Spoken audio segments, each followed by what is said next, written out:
Hello and welcome to the Chicken Neck Podcast. Supported by the Idea Brews Network, we are a bunch of curious individuals based out of the Northeast, and we strive to bring you the best of policy discussions through the intersection with things that affect your and our daily lives. If you like what we do, show your support by sharing our work. Don't forget to leave your comments on this episode in our social media handles. Hello and welcome to another episode of the Chicken Neck Podcast. Today we have the privilege of hosting Dr. Manjeet Baruah, an accomplished scholar and an assistant professor at the Special Center for the Study of Northeast India at Jawaharlal Nehru University. Dr. Baruah has also been the Charles Wallace India Trust Visiting Fellow at King's College London. In this episode, we delve into his newly published fascinating book, Hunter Peasant Rebel, Colonialism and the British Assam Frontier, exploring the complex histories of colonialism, resistance, and the transformation of the region. Welcome to the show, Manjeet. It's an honor to host you. We've been hoping to get this episode on for a long time, and finally that you're here. We really look forward to having an exciting episode with you. Thank you so much, and I'm very happy and delighted that you thought of having this episode. So thanks to all three of you. So, initially when we reached out to you during the conversation that we were having regarding the podcast, you told us about your book, and that is when we decided that we could, on the release of your book, we could have an episode centering around it and also the other work that you do. Could you tell us a bit about your book? What made you write this book, and especially the title, which is quite fascinating? And, how does the title establish what your book is really about, or could you take us and our listeners through your book? Thank you, Anil, for the question. As far as what made me think of this book or what made me write a book in this manner, there are actually two things which I had been thinking for some time. And these two things, one is that when we look at historical scholarship broadly on South Asia, not just on Northeast India, but broadly on South Asia, one of the things I felt was that when historical scholarship on South Asia has dealt with the question of form, cultural form, the usual understanding has been, or the usual way of approaching has been, to first figure out what is the context of some cultural production, and then try and establish some kind of corresponding relationship between the context and the cultural production of the cultural text, cultural form, and so on. So what I felt was that in the process of such an approach, the form itself does not get adequately analyzed or explained, because the whole idea that a form, when I say form, it means how a particular say idea or a text, the shape of it or the nature of it and so on. That's what I mean by form in a very simple manner. So the form itself does not get adequately explained. So that is why I thought of investigating not how a form represents the context or how the context gets represented in a cultural production, but how sometimes the context is such that a form cannot carry the weight of the context. In other words, the form cannot represent that context. So in all the three cases that I have studied in this book, so this is there in practically all the three cases, that we have here, for example, a memoir written by whether it's a planter, tea planter, British tea planter, Hunter, or it's written by Assamese men of commerce, or it's a peasant ballad, or it's the worldview of a rebel. So in all the three cases, if I consider these three as forms, the memoirs and the ballads and the worldview, if I consider them as form, in all the three cases, these forms are not able to carry the weight of the context. There is some kind of a lack of correspondence between what the context is and what the form is able to express about the context. So this is one thing which I wanted to investigate, and this is something that it is there in my mind, and so I got a chance to work it out thanks to certain facilities that I got a chance to work it out. This is one. The other thing which really made me think is that when we look at a region like Northeast India, more specifically, then we find that there is in the colonial times, of course, I'm only talking about the colonial period, we find that there is a whole diversity of cultures, diversities of societies, communities, and so on.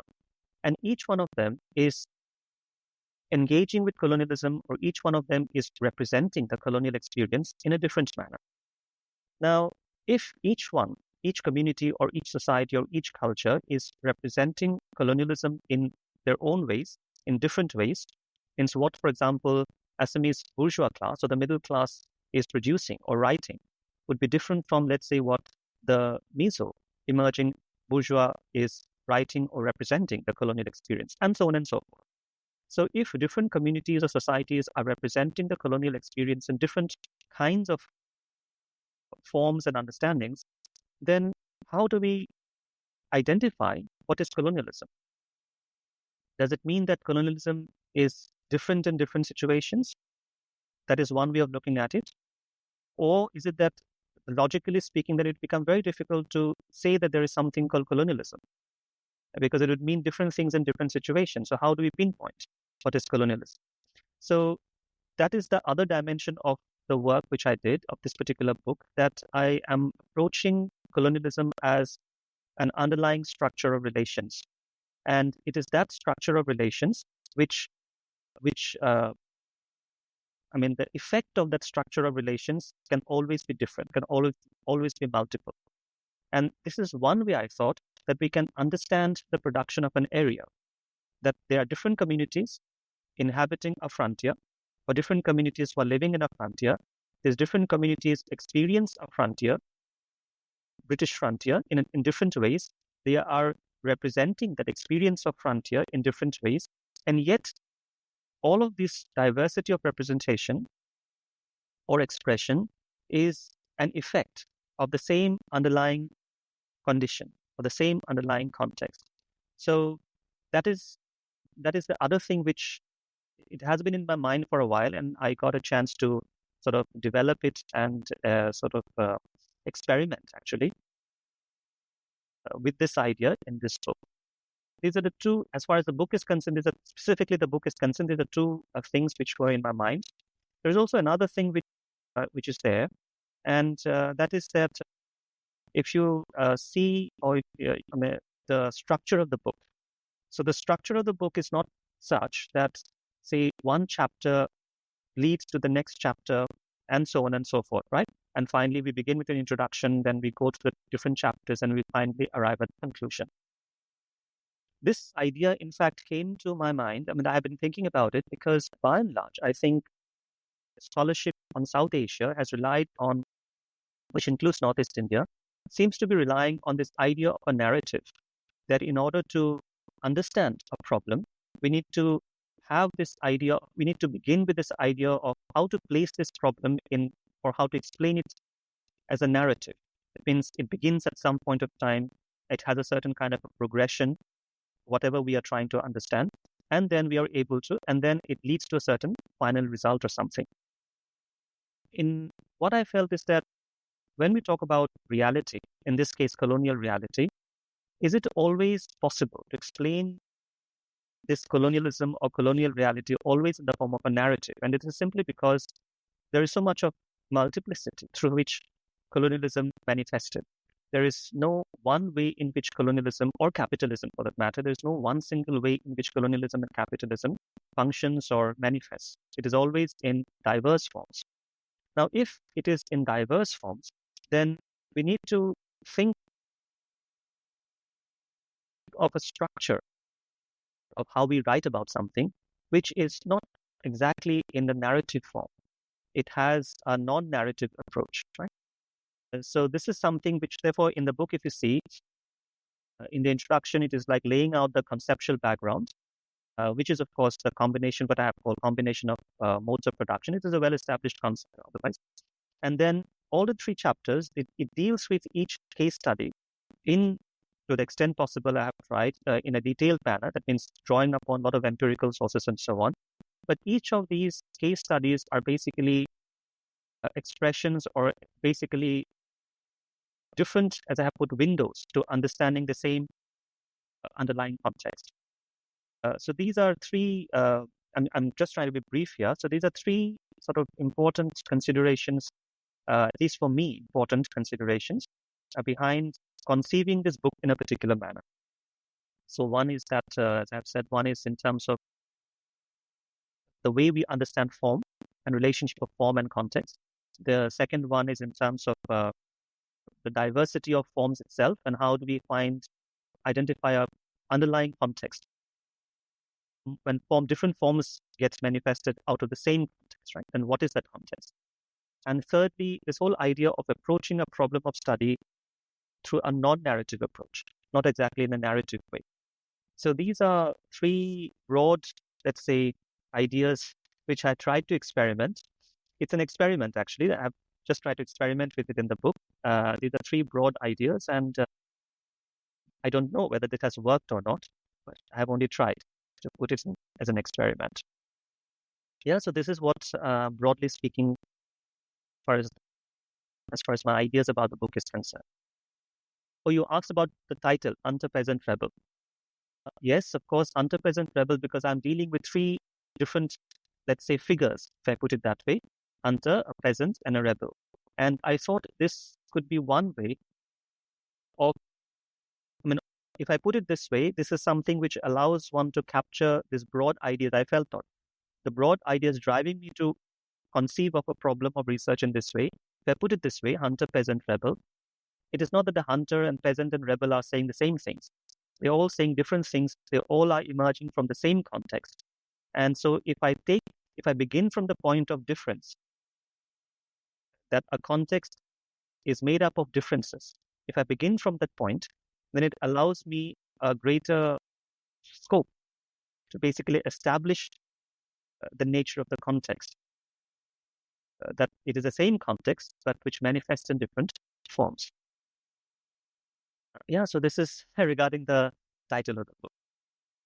I mean, was there, just to add on to this, was there any reason why you chose this three, section, for instance, by which I mean the hunter, peasant, and the rebel? Was there a lot of thought behind choosing the narrative? Not the narrative wouldn't be the right word for this book, but to understand their perspective, was there a particular reason for you to choose the three of? It did not begin. See, this book took me a little while to work out, simply because in between we also had the COVID.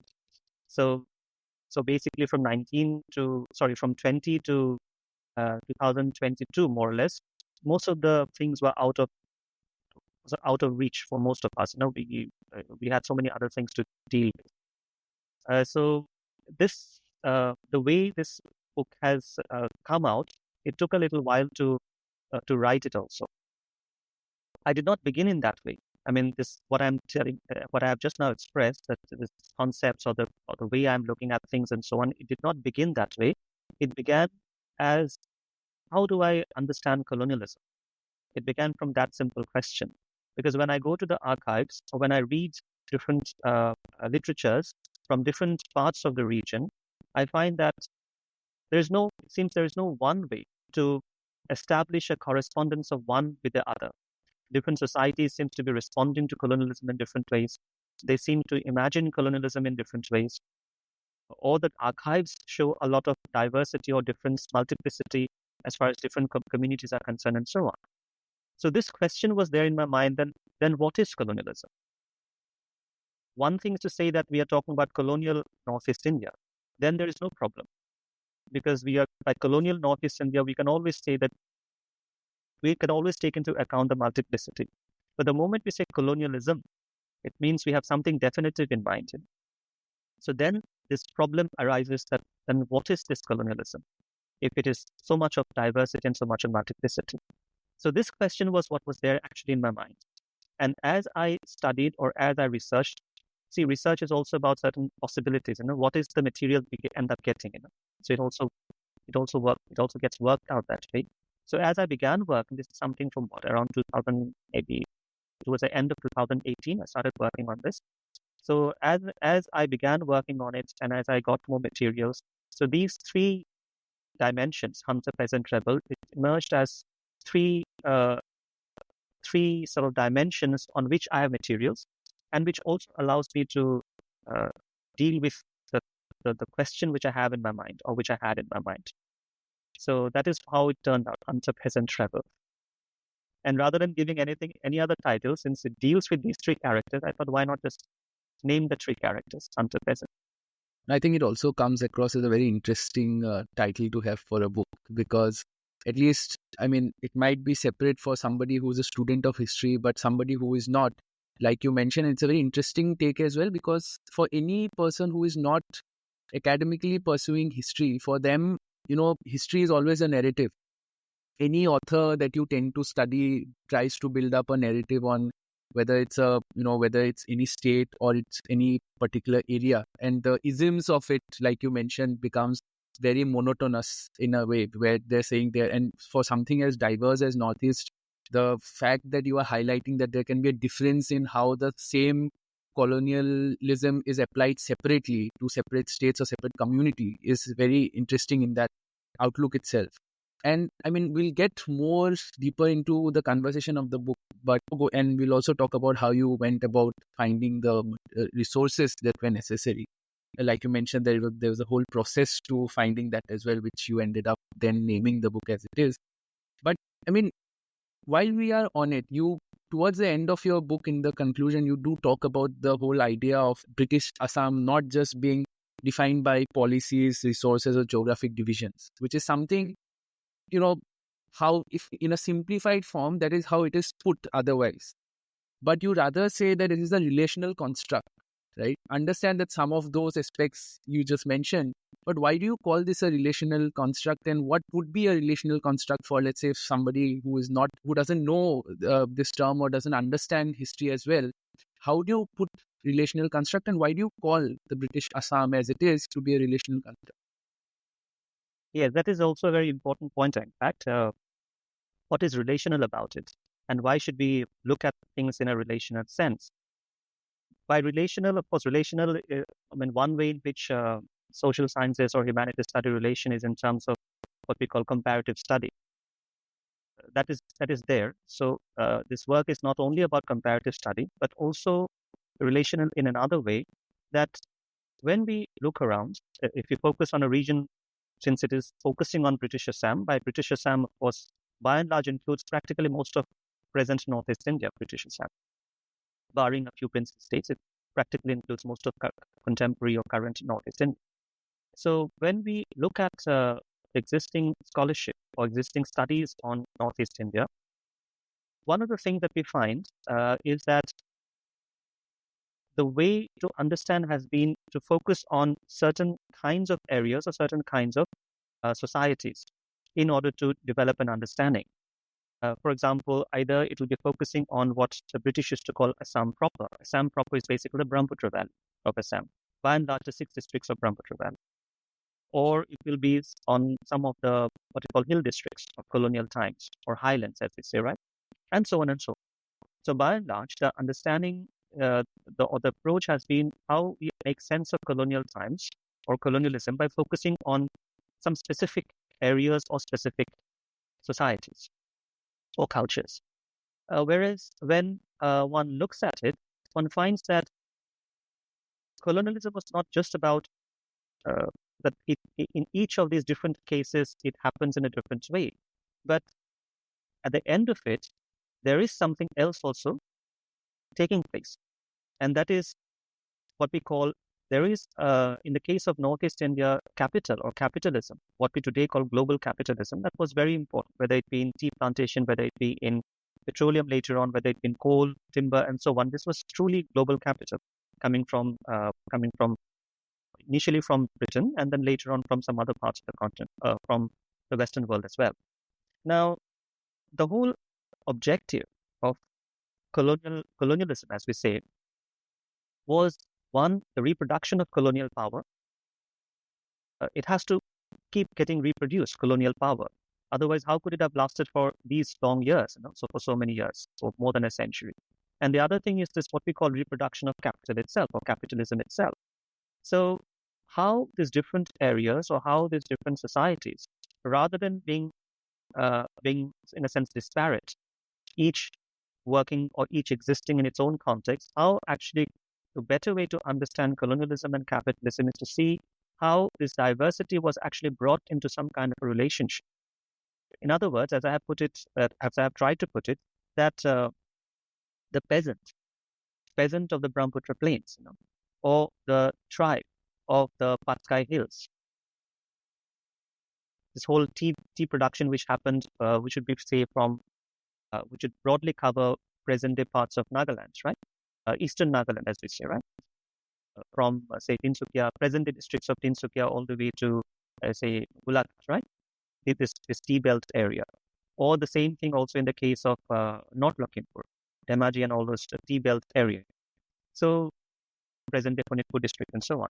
So the point is that the peasants of the plains or the tribe of the highlands, it is not that they are in direct, it is not a matter of how they are self-consciously thinking about their interrelationship. That the peasant also thinks that my existence is connected to the tribal world, or the tribe is thinking that our existence is connected to the peasant world in the plains. It's not that way. It is the underlying structure, the way colonialism works out.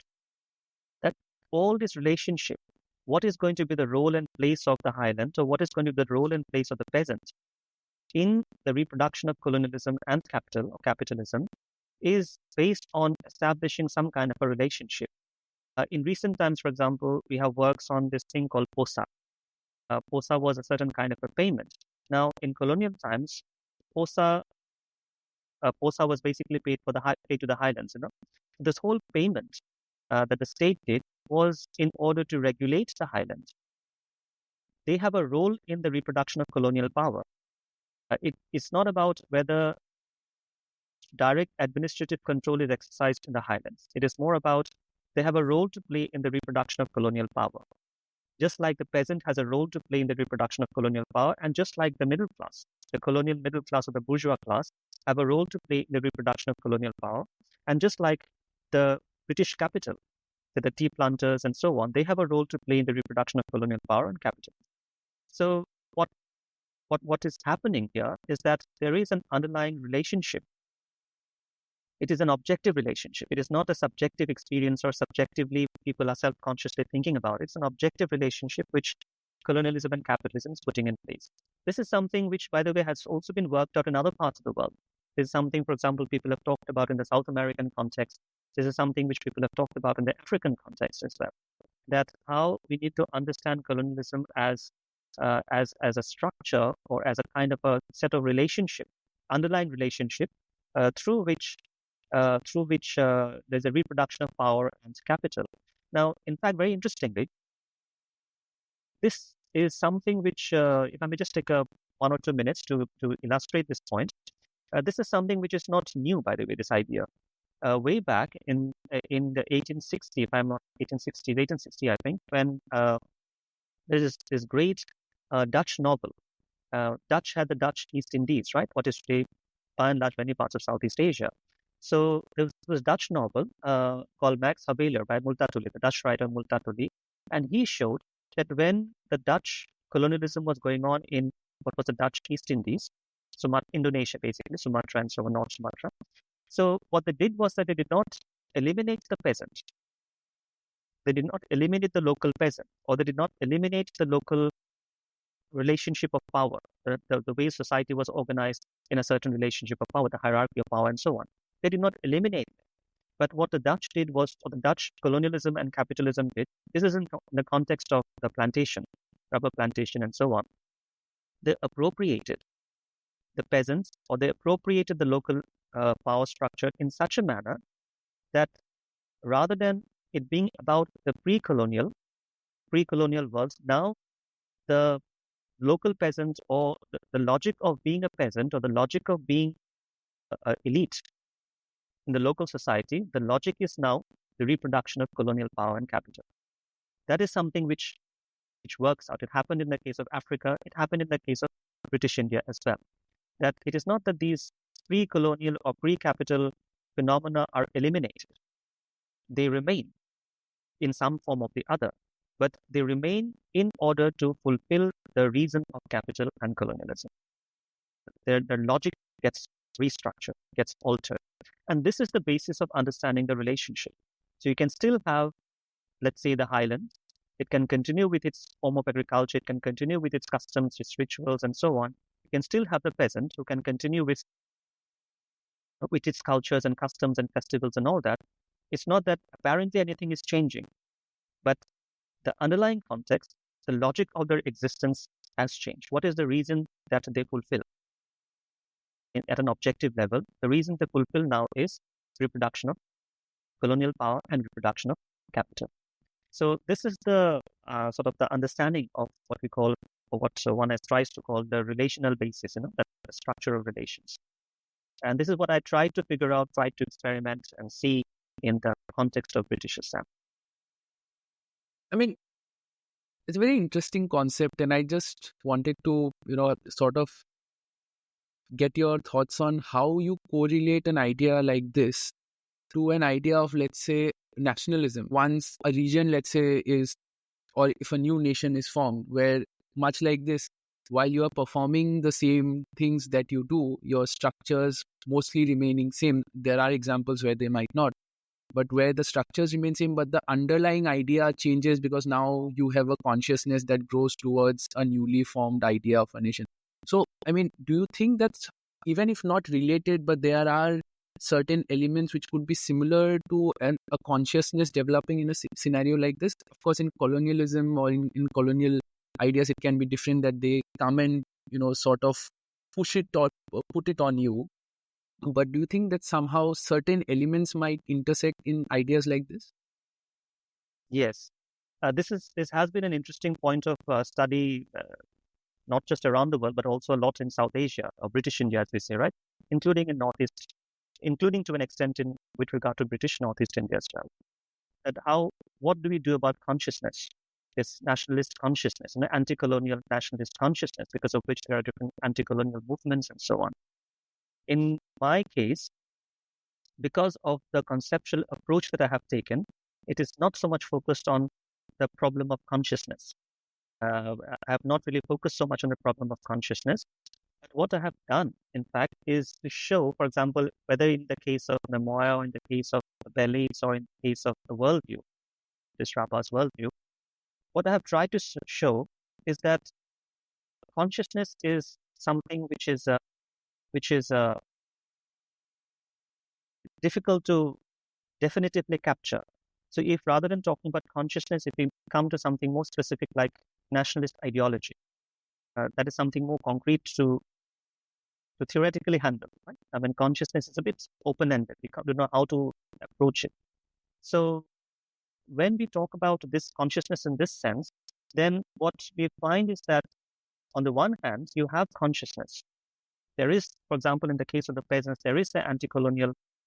That is why there is rebellions. That is why we have a series of rebellions even in the 19th century, because of land laws and land policies and so on, or revenue policies and so on.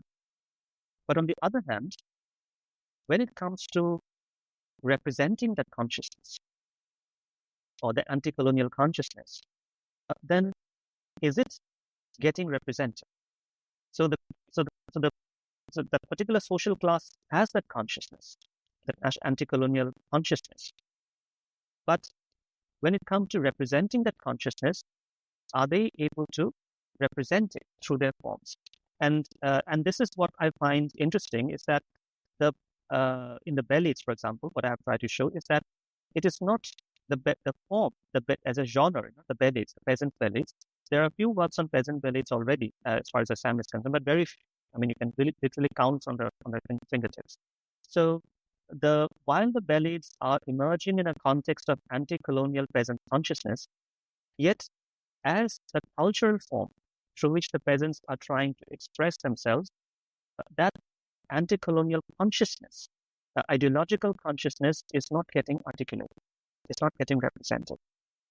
Which means what? Which means, at least for me, it means that to assume that because there is a consciousness among a social group about something, just because there is a consciousness in the social group about something, in this case anti-colonialism, it does not automatically mean that what kind of cultural forms they are producing, what kind of narratives, or what kind of, in this case, ballads they are producing, automatically reflect that consciousness. There can be situations when that consciousness does not get reflected. And this does not get reflected not because the peasants are lacking in something. It does not get reflected because the history of development of literary styles, or what we call broadly say history of literature, in this case, oral literature, of course, because the history of literature is somehow, let's say, either one can say lagging. It has got nothing to do with the peasants per se. It's just the history itself. The history of oral literature is somehow lagging or not being able to come up with a way to capture the consciousness of a particular social class.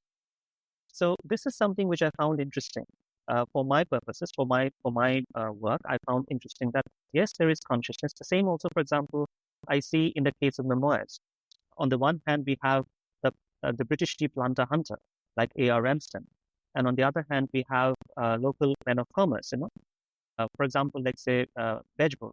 Bedgebury, of course, is a very well-studied figure. Loknath Bedgebury is a very well-studied figure, but I believe he has been mainly studied in terms of literature. What are his literary contributions and his extraordinary contribution, actually, to literature, modern literature in the region. But I don't think Bedgebury has been studied so much in terms of a hunter entrepreneur, an entrepreneur who is also, because he was a trader after he was an entrepreneur, and who wrote about hunting, and how do we compare his understanding or reflection of colonial hunting vis-a-vis a British tea planter or a British capitalist understanding. They both, in a sense, are belonging to the same, at an objective level, same class background, what we call the bourgeois. But at the same time, both are situated in two different positions, because one is let's say, the ruling bourgeois class, and the other is the local or the subordinate bourgeois class. And how that class position, even though objectively they belong to the same class, Bedgebury is a quintessential bourgeois. There's no other way of looking at it. So even though they belong at one level to the same social class, but because of different positions that they occupy, impacts the way they see their hunting, they see their trading activities, the hunting, and so on and so forth. That is at one level. At another level, they also experience crisis, especially in the 1940s, 30s, 40s, and so on. This is the period of colonial crisis, general colonial crisis, and so on, the interwar period all over the world. So this crisis again produces challenges to representation in the case of Ramsden, as I've tried to show. He's not able to sort of capture this crisis. He's trying to deal with this crisis, but not able to come up with a memoir which can capture this crisis. That is one. But on the contrary, when we come to Bedgebury, or someone like Bedgebury, this crisis itself is like a source of imagining or thinking something new. And this new is in terms of nationalist ideas, or even the local bourgeois class eventually becoming a truly bourgeois class, in terms of access to power and capital. So this, in turn, produces a new kind of writing. So here we have a situation when there is a crisis. This crisis is a general crisis. It is happening all over the world. But though they belong to the same social class, theoretically speaking, but because they occupy two different positions in the class structure, one is a ruling bourgeois, the other is a local or subordinate bourgeois. Therefore, they are responding to it in two different ways. One, finding it as a moment of crisis, which he is not able to capture, and the other, finding it as a moment of opportunity. Opportunity means something creatively opportunity, in that sense, to imagine the future in a different way, or to think of the potential of the future in a different way. And so they are again reflecting, or this comes across in the writings in different ways. So this is how I am looking at this question of consciousness. It is not exactly focused on consciousness per se. I'm not looking at it in that way. Consciousness has been studied a lot by subaltern studies in history, especially. As old school, I've studied a lot about it. So I'm not really looking at it, but I'm looking at it more in terms of, yes, you may have consciousness. It's a group, it's a social class consciousness. But what about the cultural form? What is the relationship between this consciousness and the cultural form? It is not automatic. That because there's a consciousness, it would automatically get reflected in the culture. The form also has a history of its own, and that needs to be taken into account. That's how I was looking at it. It's interesting because you have referred a bit to the memoirs as well of the hunters who were in Assam, or the then Northeast. Did those memoirs of hunters also, because you mentioned in your book as well that there was a stint, it was a site which highlighted a constant negotiation between the colonial power and cultural identity. Was it, from a sense, a negotiation of, where they would see what would fit them perfectly for their interest, which is both to have certain administrative control over the region without necessarily being any violence in the region? Was that a negotiation of that effect, or is that idea of negotiation to have a peaceful business structure within those areas? What do you mean by negotiation when you talk about those, and what is reflected in the memoirs in that particular aspect? Actually, this memoirs is, by the way, is one kind of material which has not really been studied so much, at least in terms of the region, the Northeast region or British Assam. It has not been studied so much. It has been referred to, but it has been referred to more as a matter of information, that so and so has also written this memoir on this so and so topic and so on, not exactly analyzed. And why memoirs are interesting, because it, in a sense, allows us to see, on the one hand, there is an objective condition, what we call a historical situation, which is beyond individuals' control or beyond an individual's domain. And at the same time, an individual is here writing about it based on one's own location in that situation or in that context. So that is why memoirs become very interesting materials. Now, in the case of the planter hunter, let's say Ramsden's memoir, what I find interesting, or what I found interesting, is that he is dealing as a genre, this genre of memoir, writing about one's own experience as a planter or and so on, while being in the frontier. The genre itself is something which comes into existence by the 19th century. So by the 19th century, from the mid-19th century onwards, we do begin to see quite a few memoirs coming, people writing in the form of memoirs, the British officials or planters, and so on. And this as a genre, these memoirs were based on this idea of that, what you call the dominance of the colonial class. It was not based on some kind of a crisis of the colonial class. It was based on the dominance of the fact or the reality of the dominance of the colonial class, whether it be the officials or whether it be the tea planters and so on. Now, by the time we come to Ramsden's case, so especially if you're talking about the 30s and 40s and so on, this is not really the time. If you look around the world, this is not really the time of dominance per se in the late 19th century sense. It is actually the time of crisis, of colonialism, and of course of capitalism as well. It's a time of crisis.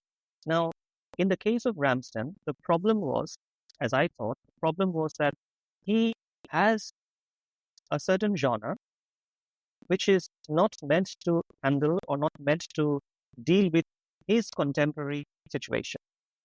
Because the genre itself was developed in the late 19th century context. So the genre is equipped to handle basically the fact of dominance and the reproduction of the dominance, But Ramsden is having to deal with a situation when there is actually a crisis of the dominance. And yet he does not have a genre. He doesn't have a form to basically capture this situation of crisis. And because he does not have a form to capture the situation of crisis, therefore, in his memoir, he is having to represent the relationship of the colonial class with the colonized in manners which was actually not there in the earlier memoirs. For example, the way he is having to show his relationship with his servants, or the way he's having to show his relationship or understanding with, let's say, what he experienced in Calcutta or Bombay. At that time, it was Bombay, and also the way he tries to represent the labor, the working class. I mean, the plantation labor and so on, or the peasants, like the village headmen and so on, in the context of Assam and so on.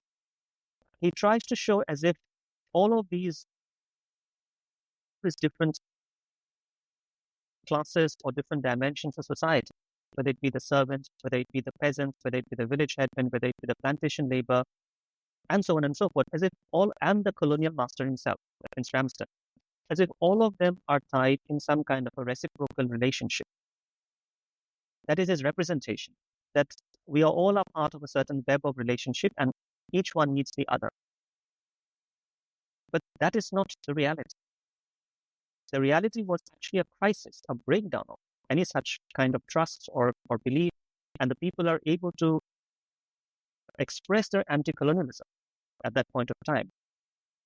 So it is the crisis which makes Ramsden represent something. This whole web of relations that everyone is related to one another and so on. This is, by the way, not the structural relation that I'm talking about. This relationship is more a representation of the relationship. How I, as a writer, am trying to see the world and represent that we all are sort of, in a sense, needing each other's help in order to carry out our activities. This is a sort of a shift. This way of representing relationship is a shift from the way the genre of memoirs was representing this relationship in the 19th century. In the 19th century, there was actually the dominance. The British planter would not need the cooperation of the local clerks or the local servants. They would not need the cooperation. The local society is basically there to carry out the instructions and orders from the British planter. This is, in a sense, how there is a crisis of the historical context, colonialism, capitalism, worldwide crisis, and you also have a crisis of the genre itself, because he's dealing with a genre which is not meant for that period.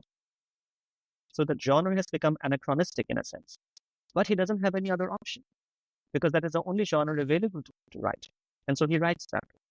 But these problems, therefore, creeps into his writing, and so this is also this also allows us to see that whatever the author is representing, in other words, the consciousness of the author per se is not the reality. Whatever in any work of writing or narration, just because it is narrated in a particular manner does not mean that is what is the reality, underlying reality. Just because Ramsden represents everyone is cooperating in order to take forward the tea plantations does not mean that there's actually the cooperation. There's actually a crisis of cooperation or anything of that kind.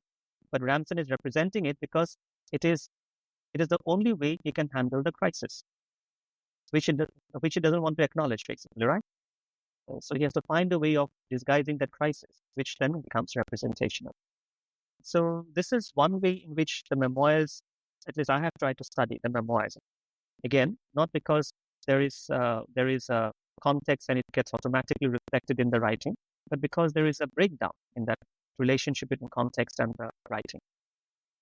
Yeah. But the accounts or the memoirs of different individuals in question also give you a excellent window into understanding how this whole idea of British Assam or the whole colonial structure as such existed from different perspectives, be it a hunter or a peasant or a rebel at that particular point. So it's a very interesting, I think, way of actually understanding from different perspectives how their intake with respect to the whole structure was. Because, when you talk about interrelationships, and like you mentioned, among all of them, it is also interesting because I couldn't but just think of a scenario where even with British Assam and the whole colonial empire in India, much like how people exist today, there would be people at the top of the pyramid who would make policies.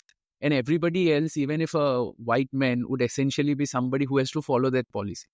And in so many instances, it has also been seen that white men can be both, or women, for that instance, could be both good and bad. They could have, let's say, an interpersonal relationship of friendship or any other sort with the local individual within the then idea of India, or here in this case Assam. Yeah, but those are reflected with respect to their personal interests and their how they're interconnected with everything. So I think that way of how you did the whole, how you looked into the perspective is very interesting to understand how they were functioning at that particular point of time. So I think that would also be reflected. So it's a very intriguing to hear that out as well. Yeah, that's true. In fact, this whole idea, if I just take a minute to say something which is not connected to this book per se, but has something to do with the way I was looking at matters, is that reading literature, at least I feel, helps in thinking about things, or how to look at things. when we grow up, or especially once we're in college and so on, then we do end up reading literatures which are not based on this idea uh, that there is some kind of a narrative in place in order to understand reality. For example, some of the finest of Italian literature, or some of the even finest of Japanese literature, modern literature, I mean to say, they show how. One of the very famous of Japanese literature is writer is Agutagawa, right? And his stories were later filmed by Kurosawa. So one of the things which we get to see from these literatures is that how sometimes we are dealing with a situation when it is not possible to explain the situation in terms of a narrative. One has to, for example, Italo Calvino has this novel called If on a Winter's Night, a Traveler. So each chapter is a perspective from a different person. But that does not mean that there is no travel. There is the reality of the travel, but this reality of the travel is presented from the perspective of different individuals or different protagonists. Or he has another very interesting novel called The Castle of Crossed Destinies. So the reality is the castle where different people meet, and then certain kind of an interaction, engagement, negotiation, etc., encounters happens of different individuals in the castle. So we should not reduce the complexity or the multiplicity or the variety of reality into a set pattern. Rather than doing that, that this is the way in which things are. It's not like that. So there is a complexity or variety in reality, but there is, at a given point of time, there is some sort of a dominant force, or there's some kind of a, what we call the dominant context, let's put it that way, which in a way organizes this variety into certain kinds of configurations. And that's how reality comes to us. These ideas are something which I think reading literature or watching movies helps, because the artists have tried to think, because sometimes they look for answers to problems of situations, but they don't find the answers. So they begin to then investigate what is the problem then really. I personally feel that reading such literature has really helped, in again coming back to this point, that we should be able to think in a non-narrative way. I think in academia, the emphasis usually is on thinking in a narrative way.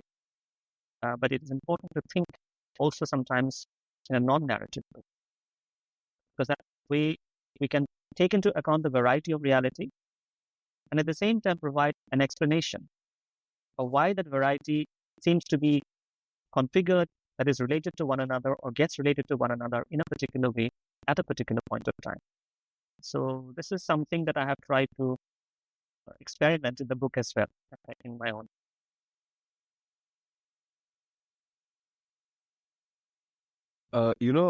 Since you talked so much about the fact that how different objective events, as well as different how different people perceive different objective events because of their subjective positions, and especially when you talked so much about the fact that the changing perception of a reality based on the position person occupied in that social structure, or their experiences are what lead to their the formation of their thought processes.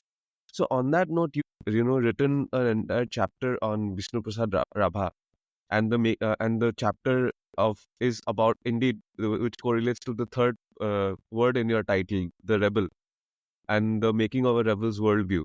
So can you take us through this idea of what exactly is the worldview that you were talking about, and what were the events? How did objective factors like the times that he lived in affect his worldview? Because although you, as you said, the objective realities for over, obviously it was one common event or one common experience that they had in terms of the objective reality, but how they perceived it and how it formed their ideas and how it formed their thought processes were completely different. So can you take us through that? Yes, Vishnu Prasad Rabha is a very important figure, and we need more studies actually on some of these figures, because we don't have, we have studies, but we need more studies actually. to understand some of these very pivotal figures of especially the modern times, as far as the region is concerned. Now, in terms of trying to explain the worldview of Vishnu Rabha, the two things that I have tried to look into, one is this, that the worldview of Vishnu Rabha is not just about Rabha's own, what we call his own consciousness, quote unquote consciousness per se, or his own perspective per se. To explain Rabha's worldview, one would have to go back in time, right sometime around the middle of the 19th century, when we find that from his grandfather and his father, they became a part of the colonial system, basically what is called the military police. And the way I see it is that they becoming a part of the colonial system was also, in a sense, the transition, not exactly transition, but this location of the family in what is called the emerging colonial bourgeois class, or emerging colonial middle class. Now, the 19th century colonial class had a certain perspective. They had their own perspectives of what life is, what reality is, what things should be, and so on and so forth. And by the time we come to the 1990s, as we all know, the colonial middle class, or the local colonial middle class, or the bourgeois class, it was undergoing a crisis. That is how we have the anti-colonialism and so on. I mean, Rabha was not the only person in this. I mean, we have Jyoti Prasad also, Jyoti Prasad Agrawala also, and so many others also are part of this moment. So one point here is that what Vishnu Rabha's worldview is. I mean, Vishnu Rabha's worldview deals a lot with the class question, that we need to create a egalitarian world. We need to create a classless world, a world where everyone is equal.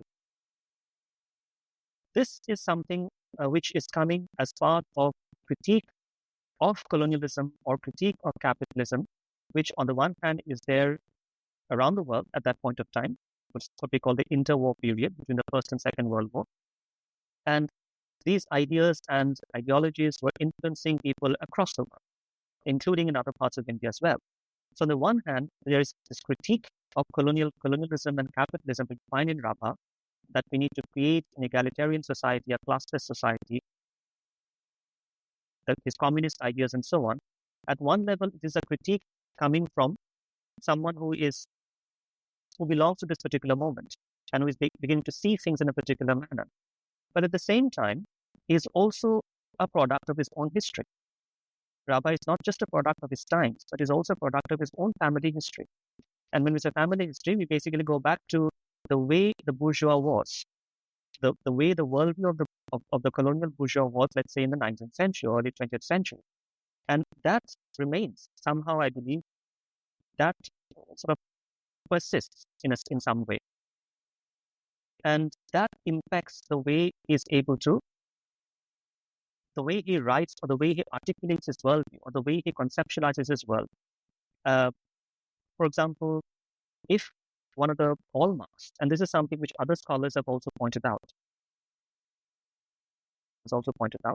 that one of the hallmarks, or one of the important things which or developments, social and cultural developments, was the emerging middle class worked through the idea of what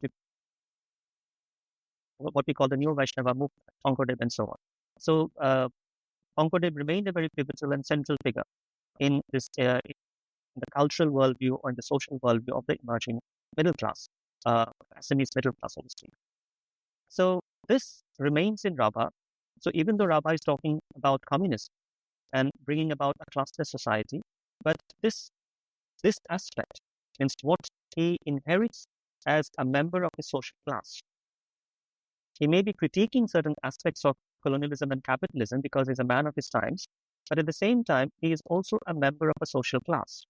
And these ideas which he inherited as a member of his social class, means the colonial bourgeois class, they also continue some way or the other. And what I can only be brief here. I mean, I can just in one or two lines. So this, in a sense, creates certain peculiarity in his writings when he's trying to represent what reality should be. what is interesting about Rabba is that he's talking about what reality should be. He's not just representing the reality, but he's also talking about what reality should be, because it's talking about a vision, a future. So in terms of what reality should be, as I feel, or as I've argued, that the past, the way he understands the pre-modern past, in terms of Concordab and Neo Vaishnavism, he brings that it is not really the past. It is basically what is called a semblance of the past. It's an image of the past. And it's an image of the past which gets constructed in the second half of the 19th century. It's an image which we'll find, for example, in Baruah. It's an image, basically, the generation before Rabha, when Baruah and Rabha's Chandra Kumar Agarwala and all of them, right? It's an image we'll find in most of the writings. So it's an image of the late 19th century about the pre-modern times. And that image does not go from Rabha. It's a semblance. It's not the reality of the past. It's a semblance of the past. It's an image of the past. And that image continues to play a role in the way he conceives the future. And that, I believe, why it is so, my point here is that a person, no matter how ideologically conscious a person can be, Rabha was a very ideologically conscious person, but no matter how ideologically conscious a person is or can be, there is always a way in which what we called, in this case, the objective history, or what we call the structure, the underlying structure. Just as we are working on that underlying context in order to change it. That's what Rabha was trying to do. He was trying to change the situation. He was trying to bring about a new kind of a social order. The way, while we are, as in terms of the individual ideologies or individual consciousness, we are trying to work on this context and trying to change the context, to bring about a new social order, the context also is working on us at the same time. It is not that the context is passive, or it's not that the structure is passive, because the structure, now here, when we talk about structure, we're not talking about really consciousness. We are talking about the structure itself, right? The structure also needs to reproduce itself. I don't think it should be difficult for us to see when we look around capitalism, even in today's time. It is not an individual consciousness as capitalism. It is a structure, isn't it? So the structure is organized in such a way that it would seek to reproduce itself in different ways. So the same way, even in Rabha's time, we have a structure or a context in place which seeks to reproduce itself. So even while Rabha is trying to change that underlying context, that context is also working on his mind. And this produces certain, what we call livings. And this is, for example, at least I thought it's very evident in his play, Peasant, or in English called The Peasant, where you have the protagonist is from the colonial bourgeois class, and he wants to change the life conditions and living conditions of the plantation workers. And he rebels. He has higher education in Calcutta. He becomes a doctor and so on. But despite all his radical views, he again gets appropriated. He becomes a doctor in the plantation, isn't it? The same thing that he wanted to eradicate. He becomes a part of the same thing. But he becomes a part of the same thing now as a conscientious person, as we say. He has more empathy, sympathy, and so on. He's a more conscientious person. But what about the original objective that he began with? To eliminate that structure, that he could not. He could not because the structure was also working on him. And therefore, what I said is that he began as a revolutionary, but he ended up as a rebel. This character in the play, So this is one way to understand, I think, one way to understand some of these very important figures, pivotal figures, as far as modern period is concerned. And this is also one very interesting way, I feel, to study this interwar period. I don't think we have enough works on the interwar period.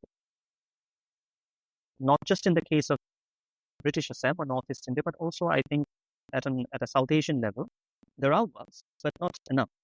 And this interwar period is something which is very fascinating because we're living in a very cosmopolitan, in terms of our experiences, understandings, knowledge flows, and so on. We're living in a very international moment. and yet how that international movement manifests at a local level. This is something we have not really studied so much. And I feel Rabha is one such example because he's such a fascinating figure. There are very few figures who is like Rabha or that can be like him. He's such a fascinating figure.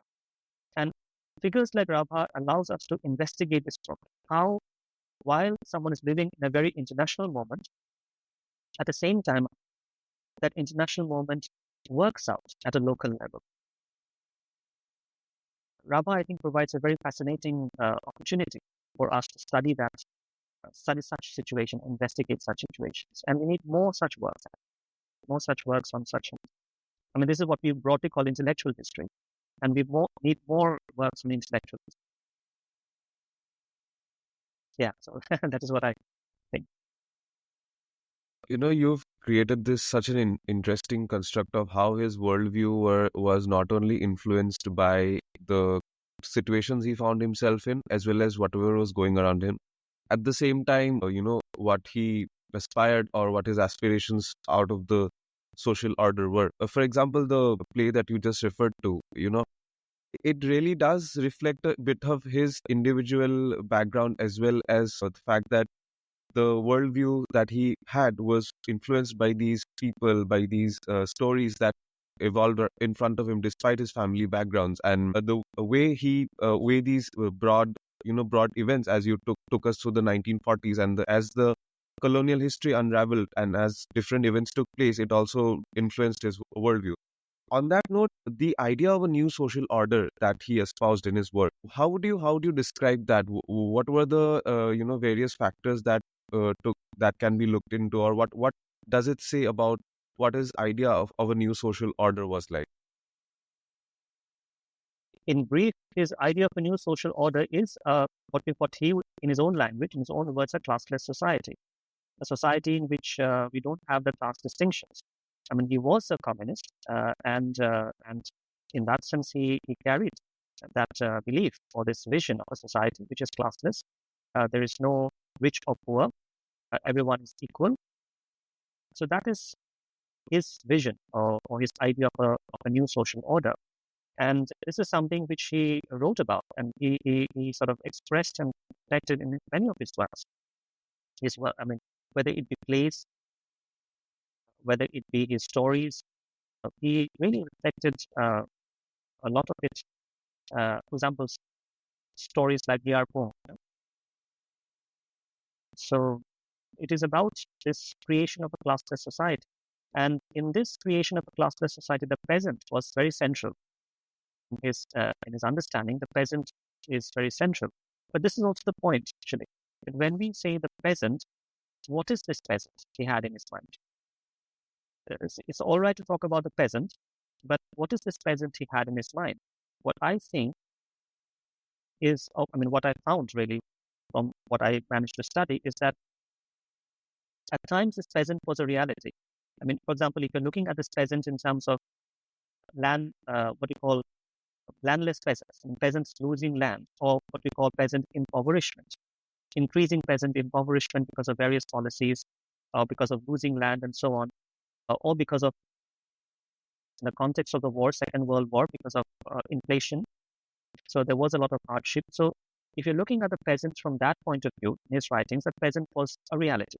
Such a peasant existed. But on the other hand, culturally speaking, what is that peasant? Economically speaking, this is the peasant. That is a reality, and we find that in his writings. But culturally speaking, what is the peasant in his mind or for him?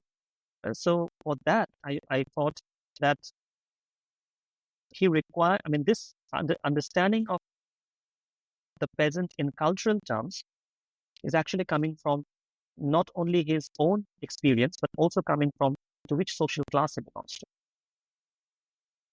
Rabha was himself not a peasant. He came from a very well-to-do family.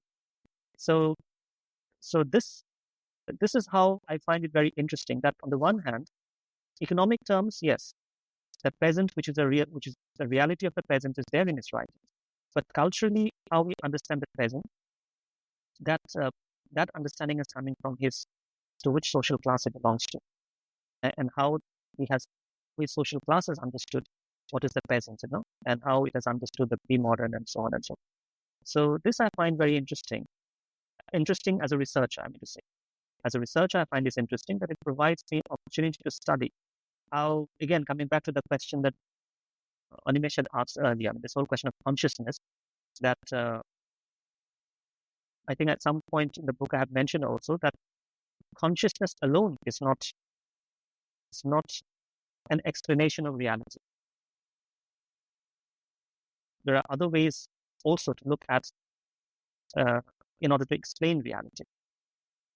And there's other ways of looking at it be in terms of these underlying contexts, and how it shapes a person's consciousness, or how it leaves behind certain imprints in a person's consciousness. That I find very interesting in Rabah's case. I mean, as a researcher, I find it very interesting.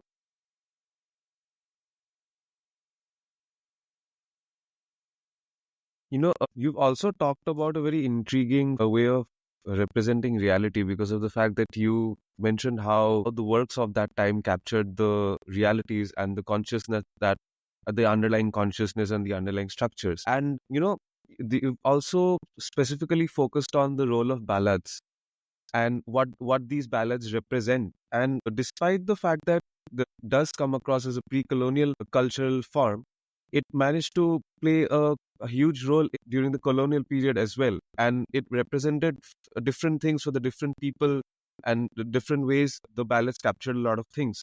So can you take us through how these ballads survived as a cultural form, survived the pre-colonial era, emerged into a different art form in the colonial era, as a different cultural form in the colonial era, and what are the influences, or what were the stories that they managed to tell us?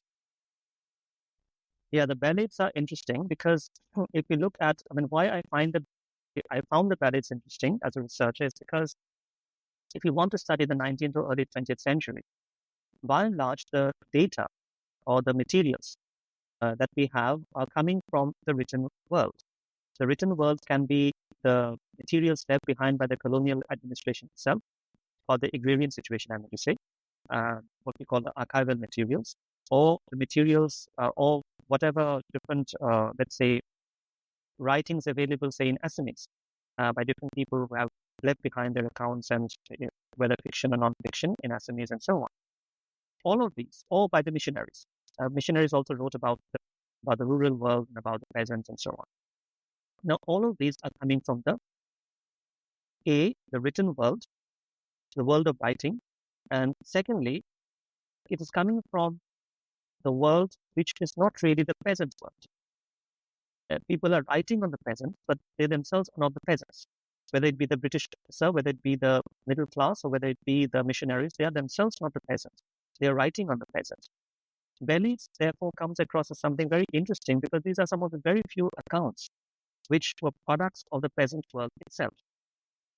So that is one, it gives us a perspective, whichever way one looks at it, it gives us a perspective into the peasant's mind and how the peasant would write.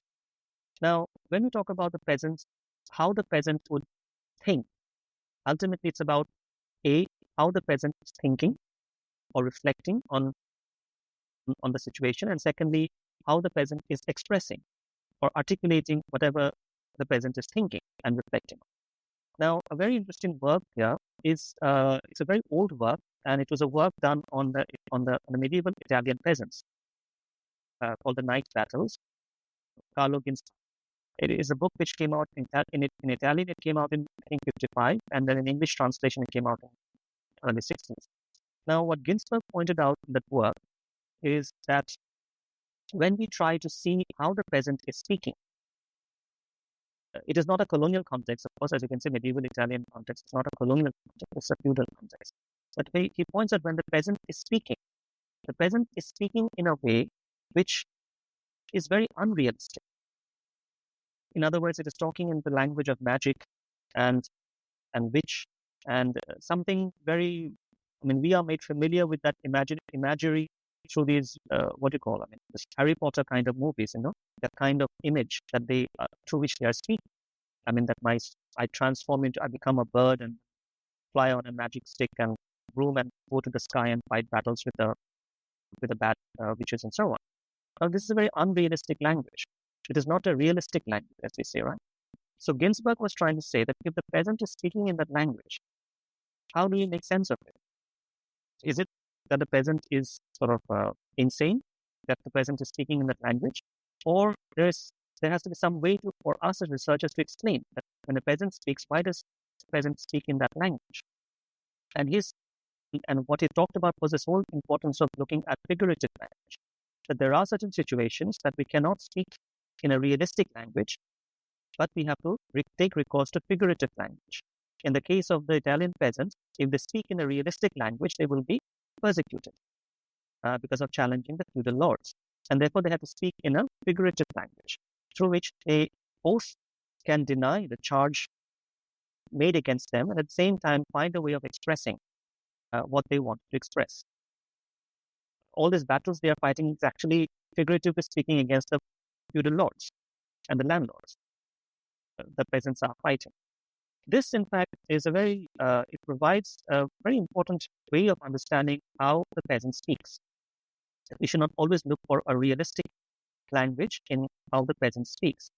When it comes to the ballads, the three ballads that I have studied, so at times we can see that the peasant speaks in a realistic language. It is trying to describe what is happening around it, what kind of experiences is happening, and so on.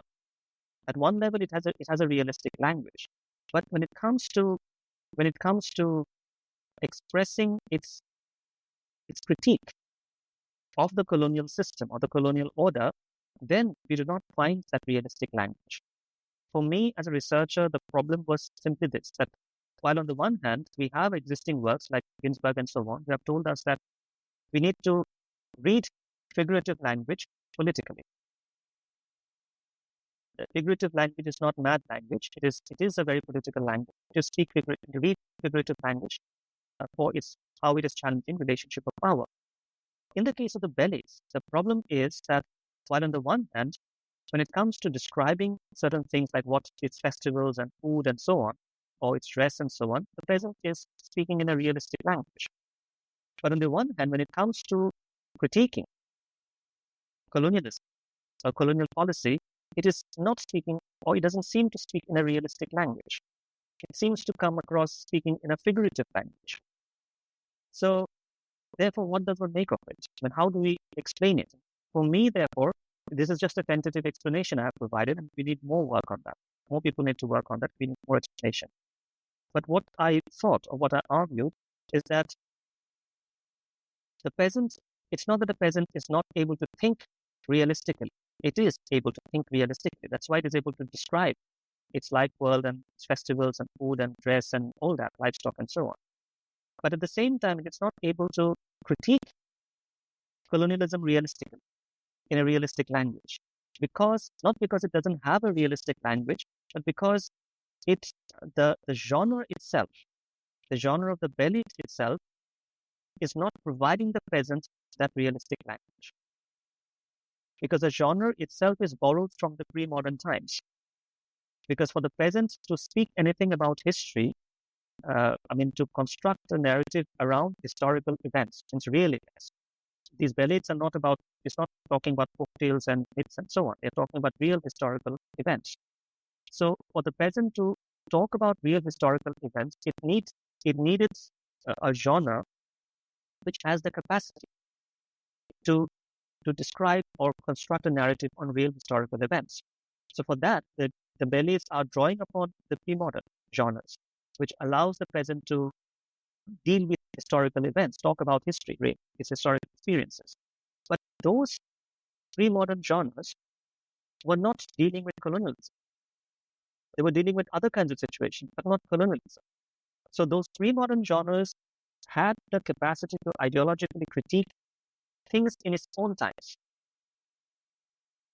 But the peasants had to ideologically critique something very new, colonialism.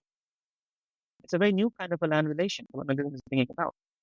So because the peasants were relying on a pre-modern genre, therefore they had the capacity to realistically describe whatever it is, its life and all this, And it is also having the capacity to deal with historical events, describe historical events. That's a capacity which a genre itself has as a genre. But because the genres are pre-modern, therefore the peasant does not have the capacity to ideologically critique what is its contemporary problem. And this is, therefore, the peasants have to take recourse to figurative language. Whatever its critique is, it's not in realistic language. So unlike in earlier, the example Ginsberg case, here we have a situation where there is realistic language. There is realistic language because the genre as a genre allows for the realistic language to deal with certain kinds of things, certain kinds of situations. But the genres are also in a certain sense anachronistic because it is coming from the past. And the peasants had no option but to use those genres because these are the genres which deal with history or deal with historical events. But because they are genres of the past and the peasants or the genres were yet to develop this capacity of ideologically critiquing the contemporary against colonialism, therefore, in such situations, we find options or recourse to some kind of figurative language. There was a lack of language to express their critique. The lack of language does not mean lack of consciousness. There was the anti-colonial consciousness, but there was a lack of a language to express that anti-colonial consciousness. So I think in research we do tend to draw a distinction between consciousness and that consciousness having an adequate language of expression. Both are not same. There's a difference between the two, So this, in my view, was the way I've argued was the problem with the ballads. It's a very interesting thing. In fact, I find it's a very interesting thing, and we need more studies on that. And the more we study, I guess, the more. I mean, this is just one way of looking at it. And the more we study, other scholars will have other ways of looking at it. And the more we study, therefore, the better. We'll have different viewpoints on how to understand this problem. But is there a problem? Yes, there is a problem. And this is how I have looked at it as a problem. I think that's definitely something that demands more research, considering the importance of the whole idea of what it represents and who tells the whole idea, right? So from that aspect as well, I think the ballads were something that all of us, in fact, while we were reading, we found it very interesting because, like I said, that for many of us, some of the concepts in this book were very new, and it really brought into us, it opened into us a whole new idea of looking at the entire British stay in Assam or in India for that context. But towards the end of it, I also, because the book is so heavy, like you said, right, it did not try to portray a narrative, but while I look at the book, it is so heavy on research. I mean, it's as if I was a academic, I could almost write 10 papers out of it or more maybe. But of course, the book is in that way a very good representation of how one should focus on researching and then give a research which is very non-partition, does not give a narrative, and sort of for the reader to then comprehend and understand those ideas that are represented in the book. But like any author, anybody writing, especially with respect to historical writings, it is very challenging to find resources because mostly the books that people in today's time write are sort of derived from the same resources. So what were the challenges for you when you set about to write this book? And because you've mentioned in the book as well that there are certain part of the research or certain part of the literature for which you had to also go to other countries and visit. So could you tell us about the challenges you faced and what were the literatures you referred to? Because this is again a very interesting mix of maybe, let's say, written literature, finding oral writings or archives and all of that, right? So could you tell us a bit about that as we end the episode? Sure. Thank you for that point, for the question. So, one of the challenges in writing the book that I mentioned earlier, thinking about it began sometime in 2018, and then 19, and then 2020, from 2020 to 2022, more or less. Empirical or archival works was sort of out of bound because of the COVID and our inability to access any of these institutions and resources. That was one challenge. So had it not been for COVID, perhaps it would have taken lesser time to work this thing out. That was one challenge, certainly. But other than that, in terms of materials, one kind of materials, I think, which we have not really used so much in our, especially with regard to British Assam, let's say, not so much for the rest of South Asia. The rest of South Asia people have used actually those materials, but for British Assam or for colonial Northeast India, we have not really so much used those materials, which is basically what we would broadly call oral history. Oral narratives, oral history, historical, using them historically. Oral narratives have been by and large studied as if it represents some kind of knowledge or some kind of ideas from, as we say, from time immemorial, some kind of very essential community or essential society or essential culture. We talk in terms of folk tales and myths and so on, right? Folk myths and so on. But how do we use them historically to understand historical situation? Colonialism or the colonial period is good because it is both recent and we can always corroborate, in a sense, what we find in oral accounts with what we would find in written accounts. It's always possible to corroborate in history, or for that matter, any research. It's very important to corroborate one material with the other materials. Are they all reading the same, or are they all help us establish a common point? So that is one thing, oral materials. And the good thing about these oral materials is that, which I have used in the book, is that many of them were collected and they had been collected in detail, I should say, and they are in a sense available. So in that sense, the challenge for me was to sort of corroborate these oral accounts with the archival or other written accounts. That was one kind of an exercise which I had to do. In terms of another kinds of materials, for example, which is used in chapter 1, which is on the memoirs. So some of these memoirs, or in fact, most of these memoirs are not available as such because they are not published materials, or they are not as such available.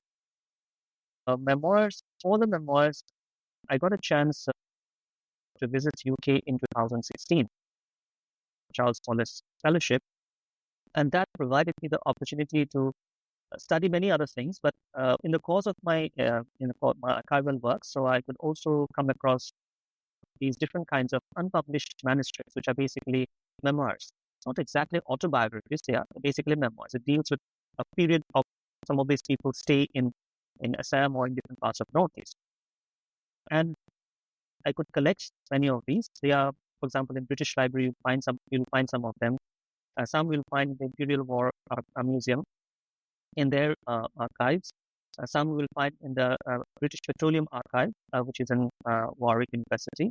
So these places contains these unpublished manuscripts, which throws very interesting light on how some of these individuals who are part of this whole enterprise, colonialism and capitalism and so on, how were they seeing themselves, or how were they interpreting the world around them? And some of these are really, very interesting. For example, there are these in BP, in British Petroleum Archive, we have some of these memoirs which are dealing with how the Burma Oil Company would negotiate with the change of power in Burma in 47, 48, 49. So a new regime is becoming independent. So a new system of power is coming into place. So how would a company, which is basically a private enterprise, negotiate with that? Or negotiate means negotiate its own place in the new power order. And this is written by the person who was involved in that negotiation. So he has left behind his memoirs, and these are unpublished. So it gives a very interesting perspective. So it's not that all these memoirs I have used in my book, but what it does is that it gives a perspective of how to see the world from their point of view. That is another kind of materials. Then for the chapter 3, which is on Vishnu Rabha, I have found that, we all know that when it comes to historical work on Vishnu Rabha, we don't really have historical work on Vishnu. We have literary works on Vishnu Rabha, analysis of his writings, analysis of his music and play and so on, but historical work, we don't really have historical work on Vishnu Rabha, really.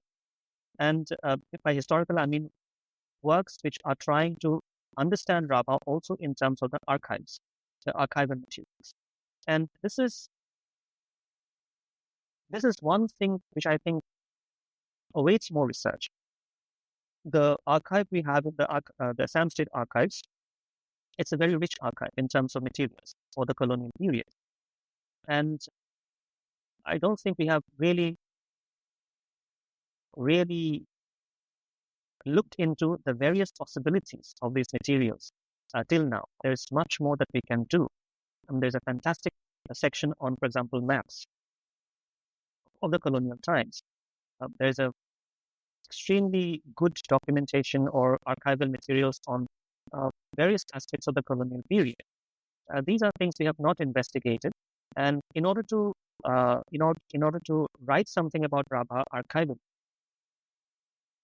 one has to deal with different kinds of departments. Colonial times, I mean to say. For example, it will be departments like departments of war. There will be war materials and so on, or departments of labor, or department of police, right? So the material on Rabha is not going to be there on something called Rabha. It is there in these different kinds of departments, which collects information of various kinds. So one would have to go through the different departments. By department, I mean the way the files are indexed, in terms of departments. So that is something which is possible to do. I mean, I have only just scratched the surface, I should say, but there is much more possibility to do that. And this would allow us to write intellectual history archivally, because currently intellectual history we are doing basically based on the person's own writings. We have different intellectuals, and we are doing intellectual history based on the person's own writings.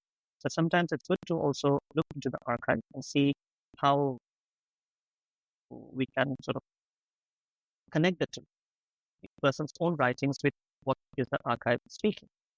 So this is something which is, for example, in the case of Rabha, I found that the way, for example, the police files would represent the communists, and the way say Rabha's own writings would represent some of them. It's very interesting to compare. The point is not who is right or who is wrong. The point is just to compare the two and see how, from two different positions, a common phenomena is being seen differently. So that is something which is very interesting. So these are some of the materials, and yes, I mean, from the Assam State Archives and from the archives in UK, and here the National Archives of India in Delhi. So these are some of the places where I found it. And one great help actually is when it comes to these kinds of writings, one great help is that what is called books of archival value, Publication Board Assam, or some of the other organizations. This is something really fantastic that has happened in the case of Assam, is that they have brought out what they call books of archival value. Books of archival value are basically collections of works from the 19th century or early 20th century and so on. And so we don't really always have to, or for that matter, Guwahati University's Assamese department or Dibrugarh University's Assamese department, they have also published, as part of the university press, published many of these works. So this, I should say, makes life a little easier for us, because these works are available to us already in published form. And hats off to our earlier generations who have really worked hard to bring out that, I mean, actually, we need to really also celebrate that whole intellectual world we have in Assam from around 1920s onwards, from 1920s to 1980s, that intellectual world. They have done some, or early 90s, they have done some extremely foundational work because they have brought these materials out, which we still can rely on, we can still use to work out our analysis. So I think sort of hats off and to this particular period, intellectuals from this particular period, 20s to 80, right? And we need to discuss that more. It is not enough to only talk about what we are doing. It's also important to talk about what they have contributed in these 60 odd years. I think that's an absolutely pivotal moment in the emergence of modern scholarship on Assam. That may not be, as we say, global scholarship. It's published by someone from global publishers, no, but that is pivotal. That work is foundational and pivotal. And I think much of our current work would have been impossible without that foundational work which people from 20s to, say, 80s have done. Well, I agree. And I think with your last point as well, just because, I mean, especially with how publications work these days, just because, that the whole idea or narrative of a global publication also depends again on what narrative that publication sorts to, achieve at the end of it. Because most of this, like you mentioned, I think literature that exists is of fundamental value to communities, which are much smaller in numbers than I think how the global players would want to have it at the end of it. But having said that, I think this is one of the most detailed and informed episodes that we have recorded in our time at the podcast. So thank you so much. Like I said, we were all intrigued by the book. I hope, the target audience or the idea of writing a book is fulfilled in years to come. We of course look forward to reading the hard copy as well.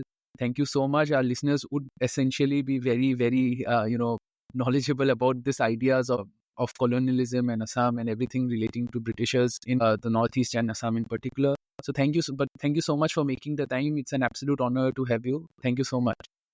Thanks to all of you, to Shubham, to Neil, and to Animesh for giving this opportunity. I really enjoyed it.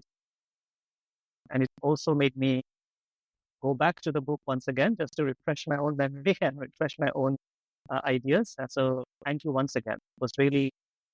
I really enjoyed it, and it's also a privilege that you did this interview. Thank you. If you enjoyed listening to this episode of the Chicken Neck podcast, check out our other episodes available across all major streaming platforms and help us grow by spreading the word. And for more updates, do follow us on our social media handles.